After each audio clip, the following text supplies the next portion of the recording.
Hello guys, ఈరోజు నేను మీకు ఒక మంచి ఫిల్మ్ని రికమెండ్ చేయబోతున్నాను. యాక్చువల్గా నార్మల్ రికమెండేషన్ అయితే కాదు, ఇది heavily and strongly recommended film అని చెప్పాలి నా సైడ్ నుంచి. సో మూవీ నేమ్ వచ్చేసి Ponman, directed by Jyothi Shankar and acted by బదీజ్ జోసఫ్.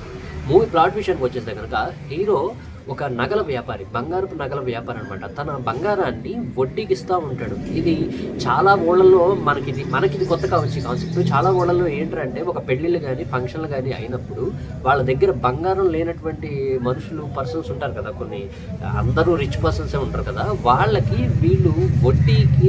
వీళ్ళు ఒక అరువుకి, వడ్డీ కూడా కాదు, ఒక అరువుకి నగలిస్తూ ఉంటారనమాట. వీళ్ళు ఆ ఫంక్షన్ పెట్టిన వాళ్ళు ఏంటంటే వాళ్ళకి చదివింపులు వస్తాయి కదా, అంటే ఇప్పుడు వాళ్ళు వచ్చిన వాళ్ళు ఎంతో కొంత పెడతా ఉంటారు, డబ్బులు కానీ ఏమైనా గిఫ్ట్లు కానీ ఇస్తూ ఉంటారు. ఆ గిఫ్ట్లు జమ వేసుకుని ఆ బంగారాన్ని వాళ్ళు ఇస్తారు. ఒకవేళ ఆ జమాయించిన వస్తువులు ఆ బంగార విలువకి తూగకపోతే కనుక ఉన్న పళంగా ఎట్టి పరిస్థితుల్లోనూ ఎక్కడికక్కడ డబ్బులు ఇవ్వకపోతే కనుక ఆ టైంకి బంగారం తీసుకెళ్ళిపోతూ ఉంటాడు.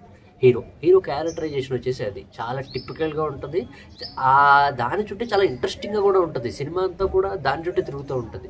హీరో క్యారెక్టరైజేషన్ ఏంటంటే చాలా మొండి మనిషి, అంటే తనే మెయిన్ పిల్లర్ అని చెప్పాలబ్బా ఫిలింకి. చాలా మొండి మనిషి, చాలా విల్ పవర్ ఉన్న మనిషి అనమాట. మంచోడు, but at the same time మొండోడు. వాడు నమ్మిన దానికోసం వాడు ఎంత దూరమైనా వెళ్తాడు, ఎవరినైనా ఎదిరిస్తాడు, చివరికి వాడికి దక్కాల్సింది దక్కేలా చేసుకుంటాడు, దానికోసం ఫైట్ చేస్తాడనమాట.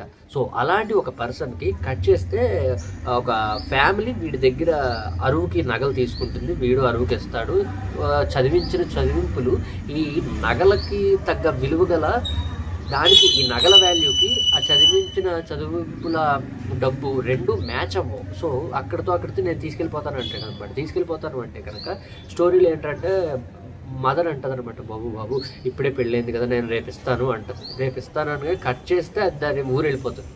వాళ్ళ ఆయన ఏంటంటే చాలా డేంజరస్ ఫెలో, ఒక ఊరు మొత్తాన్ని శాసిస్తూ ఉంటాడు అనమాట. ఒక రౌడీ అని చెప్పాలి, చంపేసే అంత రౌడీ. సో అక్కడికి వెళ్ళిపోతుంది అనమాట. వీడేంటంటే నా బంగారాన్ని నాకు ఇవ్వకుండా చేస్తారా, నేను ఎలా తీసుకోవాలో తెలుసు అంటే అక్కడికి ఎలా వెళ్ళగలమని చెప్పి ఇంకొక పర్సన్ అంటాడు అనమాట, నేను ఏదైనా చేస్తాను అని చెప్పి. వీడు ఆ బంగారాన్ని, అంత పెద్ద పర్సన్, అంత క్రూరమైన మనిషి దగ్గర నుంచి వీడికి రావాల్సిన బంగారాన్ని వీడు ఎలా తెచ్చుకున్నాడు అనేది మిగతా ప్లాట్ అబ్బా. ఇంకా మిగతా అంతా మీరు సినిమా చూస్తే మెయిన్ పాయింట్ అయితే నేను చెప్పాను అనమాట. చాలా ఎంగేజింగ్ అండ్ ఇంట్రెస్టింగ్గా ఉంటుంది అనమాట ఫిల్మ్.